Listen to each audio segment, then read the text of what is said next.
Hello আমার প্রিয় বন্ধুরা, আশা করি তোমরা সবাই ভালো আছো। গতকাল আমরা যে ইনভার্টারটা ফিটিং করেছিলাম তখন আমাদের কাছে ট্রলি ছিল না, তাই আজকে আমরা সম্পূর্ণ ট্রলি ফিটিং করে দেখাবো। তোমরা যদি ট্রলি ফিটিং করা শিখতে চাও তাহলে এই ভিডিওটা শেষ পর্যন্ত দেখো, আশা করি খুব সহজেই শিখে যাবে। আর যারা কাজটা জানো তোমরা অবশ্যই কমেন্ট করে জানাবে আমাদের ফিটিংটা ঠিক আছে কিনা।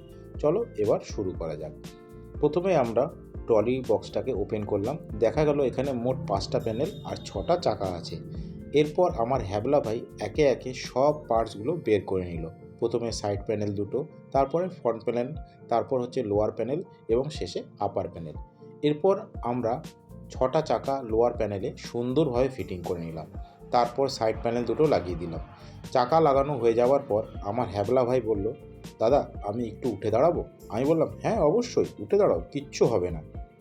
কিন্তু এটা দেখে আমার ভব ভাই বলল, আমি যদি দাঁড়াই তাহলে তো এটা ভেঙেই যাবে। আমি হেসে বললাম, না না ভাই তুমি দাঁড়াও, কিচ্ছু হবে না। তারপর ভব ভাই উঠে দাঁড়ালো আর দেখলাম কিছু হলো না।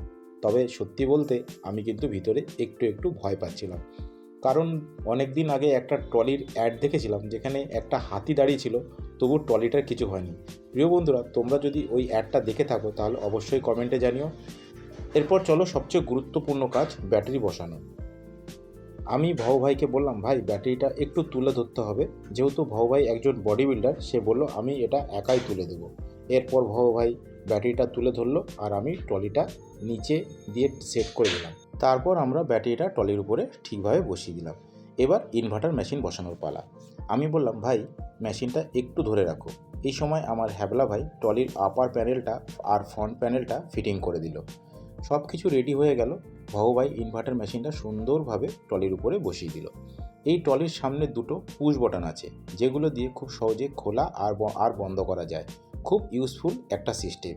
এইভাবে আমাদের পুরো ট্রলির ফিটিং আর ইনভার্টার সেট আপ কমপ্লিট হলো। শেষে আমরা তিনজন মিলে ইনভার্টারের সামনে দাঁড়ালাম আর ভাই তার স্টাইলের এক হাতের বাইসেপ দিকে একটা সুন্দর পোজ দিল।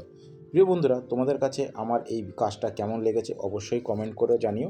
ভালো লাগলে একটা লাইক দিও আর চ্যানেলটাকে সাবস্ক্রাইব করতে ভুলো না। শেষে তোমাদের জন্য একটা ছোট্ট কথা। মহান ব্যক্তি এপিজে আব্দুল কালাম বলেছেন, প্রতিদিন একটু করে পরিশ্রম করো, একদিন দেখবে তোমার শরীর তোমার আত্মবিশ্বাস হয়ে উঠেছে। ধন্যবাদ বন্ধুরা, দেখা হবে তোমাদের সঙ্গে নেক্সট ভিডিওতে। ততক্ষণের জন্যে টাটা।